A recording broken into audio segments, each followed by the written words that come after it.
Meus queridos alunos da Escola Bíblica Palavra Viva, a graça e a paz do Senhor Jesus sejam com todos vocês. Estamos dando início hoje na nossa lição de número 31 do nosso curso Panorama Bíblico. E hoje nós vamos falar sobre Jacó versus Israel. A mudança do nome de Jacó para Israel. Na aula passada nós vimos como prosseguiu a descendência de Abraão e Isaque. Isaque casou-se com Rebeca e tiveram gêmeos. Esaú e Jacó, lembre-se que o nome Jacó significa suplantador. Então foram dois filhos, eles eram gêmeos. Deus havia dito antes dos bebês nascerem que Jacó receberia a bênção da descendência. Então a bênção da descendência foi prometida a Jacó, antes mesmo dos bebês nascerem.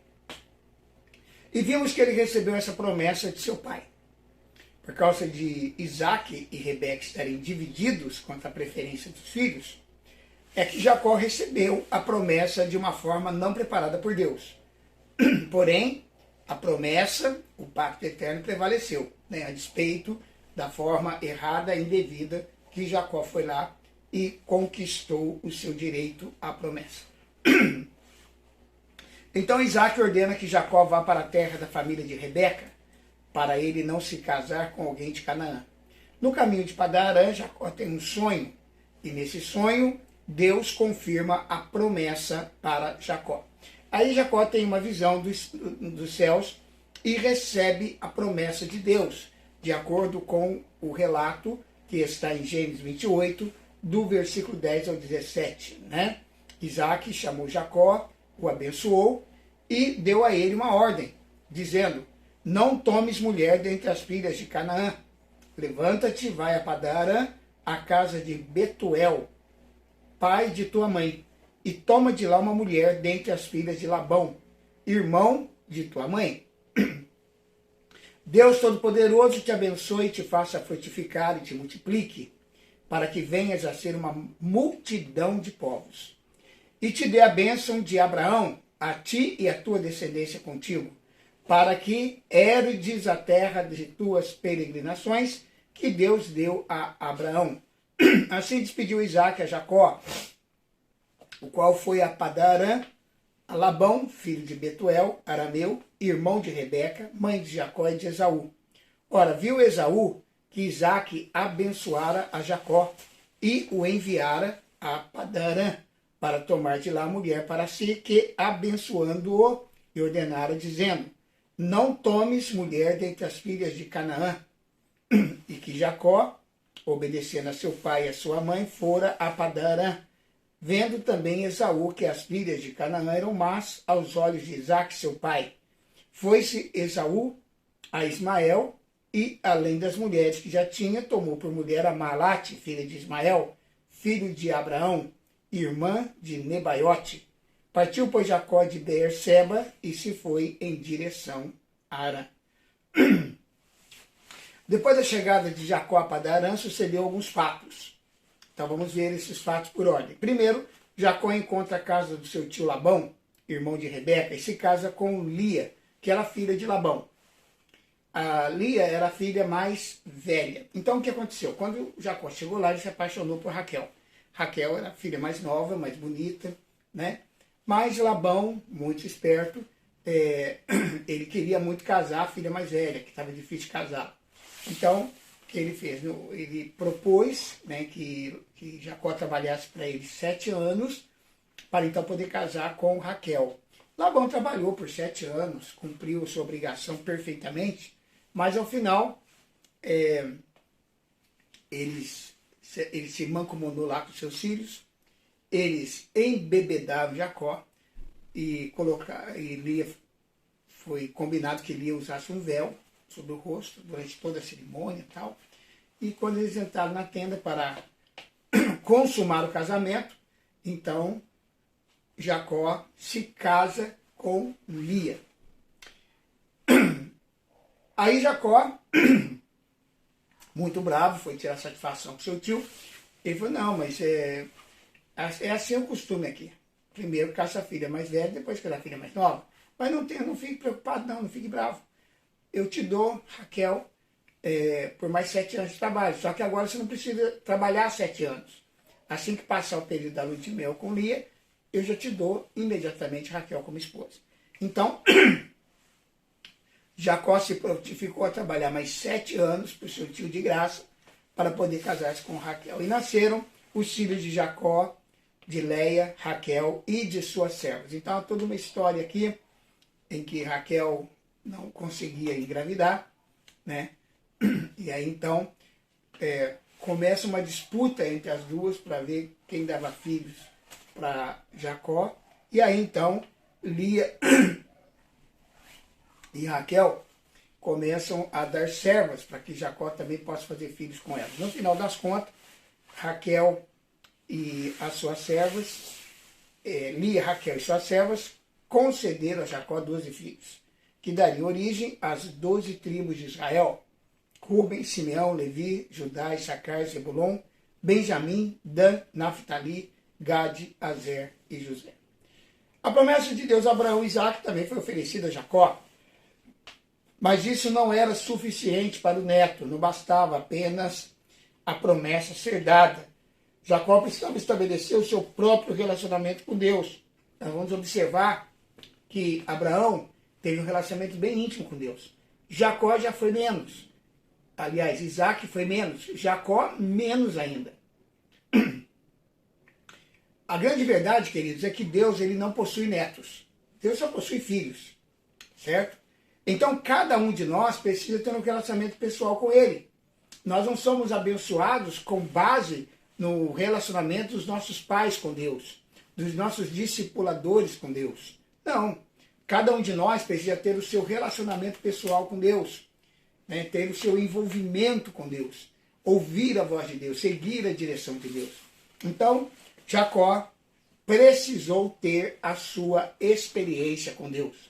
Jacó era suplantador, ele sempre queria estar por cima dos homens e até mesmo de Deus. Foi assim com Esaú, foi assim com Labão, seu tio, e foi assim com Deus também. Mas como que Jacó quis suplantar Deus? Vamos lá.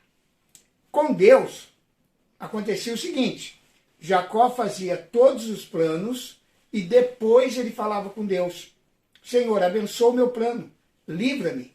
Aí então o Senhor será o meu Deus de verdade. Ou seja, ele tentava fazer também uma troca com Deus.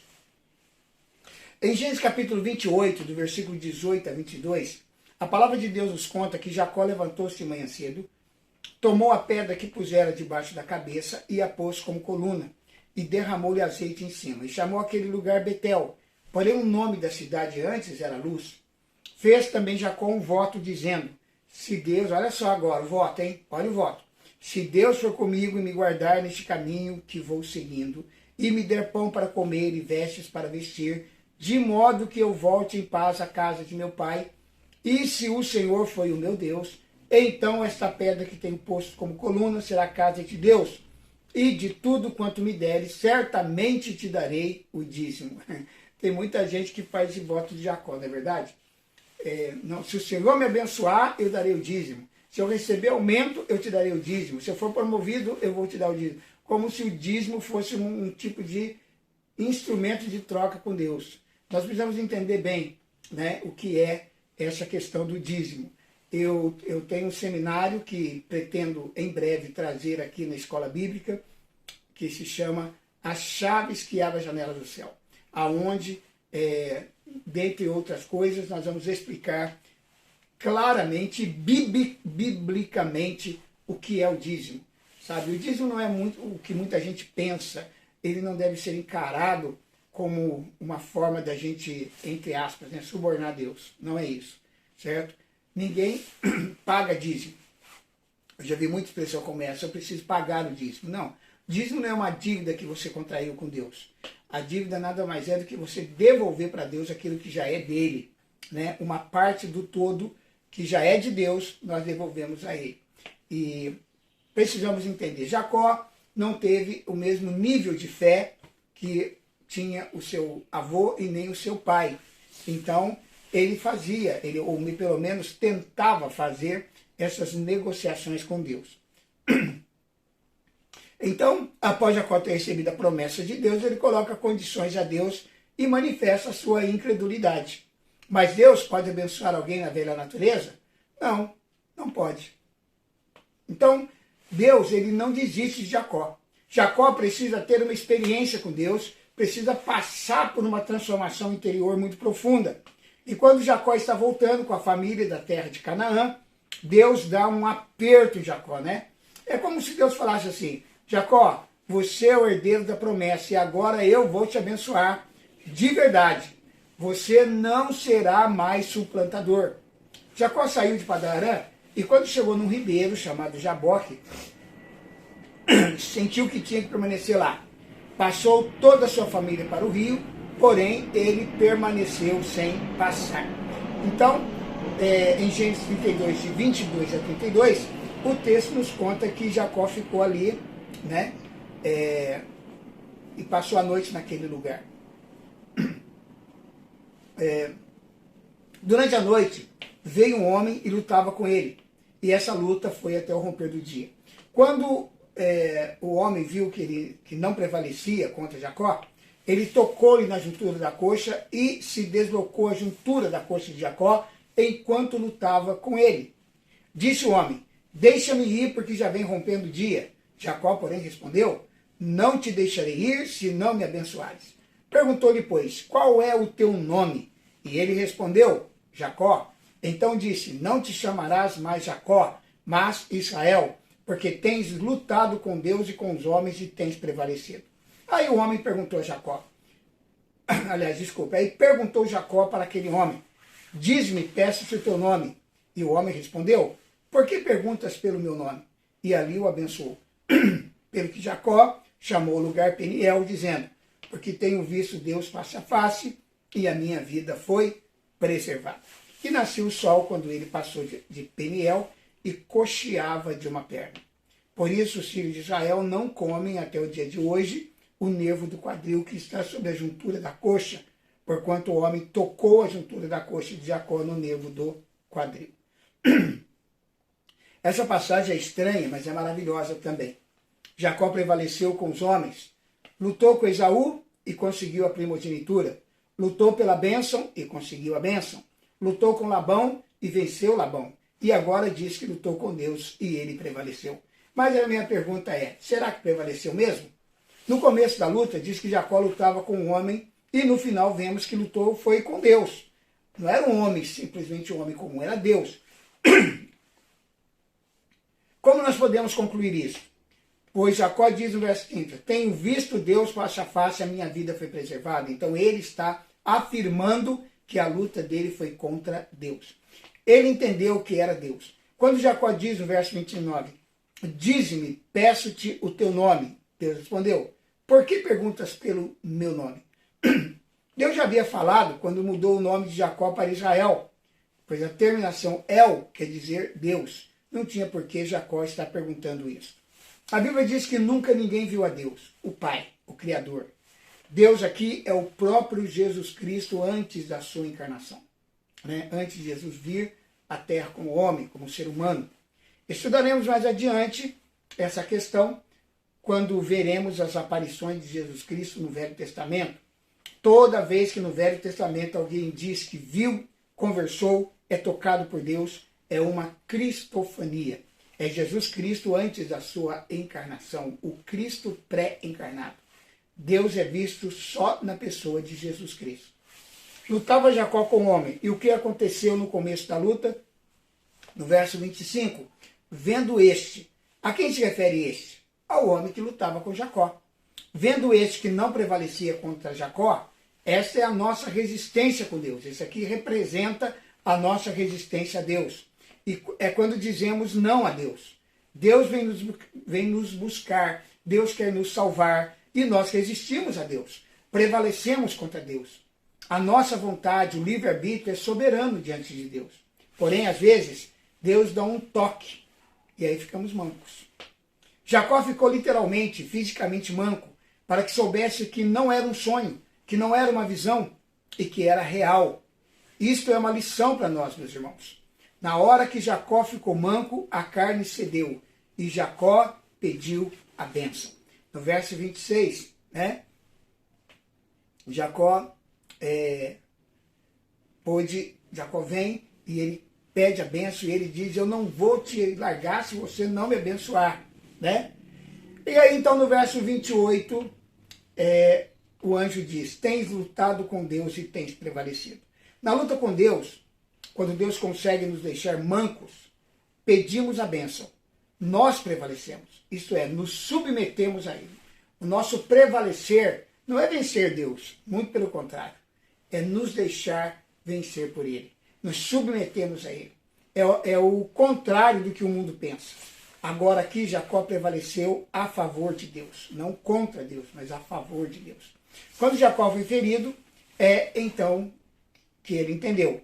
É aí que parou a resistência contra Deus. Às vezes Deus tem que usar esses métodos. Deus não, então poderia abençoá-lo agora. É como se Deus falasse: Jacó, a bênção que você recebeu, da forma como recebeu, não é suficiente para o herdeiro da promessa entrar na terra prometida. Quando Deus queria ir embora e Jacó havia entendido tudo, Jacó disse: agora eu quero ser abençoado. E no verso 16 ele diz: não te deixarei ir se não me abençoares. Temos que falar assim com Deus: Senhor, enquanto eu não receber a sua bênção, não te deixarei ir. Isso é prevalecer. Isso é insistir em intercessão, na oração, no relacionamento pessoal com Deus. Não te deixarei ir se não me abençoares. Então no verso 27, Jacó teve que fazer uma confissão. Ele ia mudar de nome. Isso é um tipo, é uma figura do novo nascimento. Primeiro você tem que confessar. Como é que você se chama? Aí eu falo: pecador. E Jesus fala assim: quando eu aceito como Salvador, né? Jesus fala, quando eu aceito Jesus como Salvador, ele vai falar para mim assim: você não é mais chamado pecador, agora você é chamado santo, separado do pecado. Quando Deus falou: qual é o teu nome? Ele respondeu: suplantador. Então Deus falou no verso 28, suplantador não será mais o seu nome. O seu nome será Israel. Deus declarou a Jacó: você prevaleceu, porque no final ele foi abençoado. Então Jacó pergunta no verso 29, dize-me, peço-te o teu nome. E Deus responde: por que perguntas pelo meu nome? O nome já estava no final do nome Israel. Então, Jacó, agora Israel, entendeu perfeitamente, e no verso 30, aquele lugar se chamou Peniel. Vi Deus face a face e a minha vida foi salva. Assim surge Israel. Jacó é um nome, uma figura usada para a nossa velha semente, suplantador contra Deus. E Israel é um nome, uma figura usada para a semente espiritual, onde tudo se faz novo. Vi Deus face a face e a minha vida foi salva. Então, assim surge Israel, certo? Desse homem vai nascer uma nação, né? Aqui se forma, então, essa sequência de encontros dos patriarcas com Deus. Abraão ouviu a voz de Deus e saiu. Isaac ouviu a voz de Deus e gerou os 2 filhos, né? E não teve um relacionamento tão perfeito com Deus a ponto de saber tratar corretamente com as questões concernentes à promessa de Deus. Deus prevaleceu no seu pacto e então Jacó tem uma experiência com Deus, tem o seu nome mudado, sua vida transformada e se torna então o último dos 3 patriarcas. Na sequência, nós vamos ver a continuidade da história da formação do povo de Israel e a escravidão de Israel no Egito, tá bom? Deus abençoe você, meu querido. Estamos encerrando a nossa aula de hoje. Eu quero abençoar a sua vida em nome de Jesus, declarando sobre você, meu querido aluno, minha querida aluna, a bênção do Senhor. Que Deus o acompanhe, que Deus te abençoe, que Deus supra todas as suas necessidades e que você possa, à semelhança de Israel, ter uma experiência pessoal com Deus, ter uma mudança realmente de vida, num contato pessoal com Deus. E se você ainda não entregou sua vida a Cristo, não perca a oportunidade de confessar Jesus Cristo como seu único Senhor e Salvador. Que Deus o abençoe, em nome de Jesus. E se você puder e gostou do vídeo, dê um like, curta o nosso vídeo. Se você quiser compartilhá-lo nas suas redes sociais, com seus amigos, irmãos, parentes, faça isso. Convide pessoas para estar acompanhando as aulas da Escola Bíblica Palavra Viva no nosso canal. E se você ainda não é inscrito no canal, se você quiser se subscrever aí, né, fazer a sua inscrição, você vai receber uma informação acerca dos nossos novos vídeos e acompanhar as aulas dos vários cursos oferecidos pelo nosso canal aqui no YouTube. Um grande abraço, até a nossa próxima aula, se Deus assim o permitir.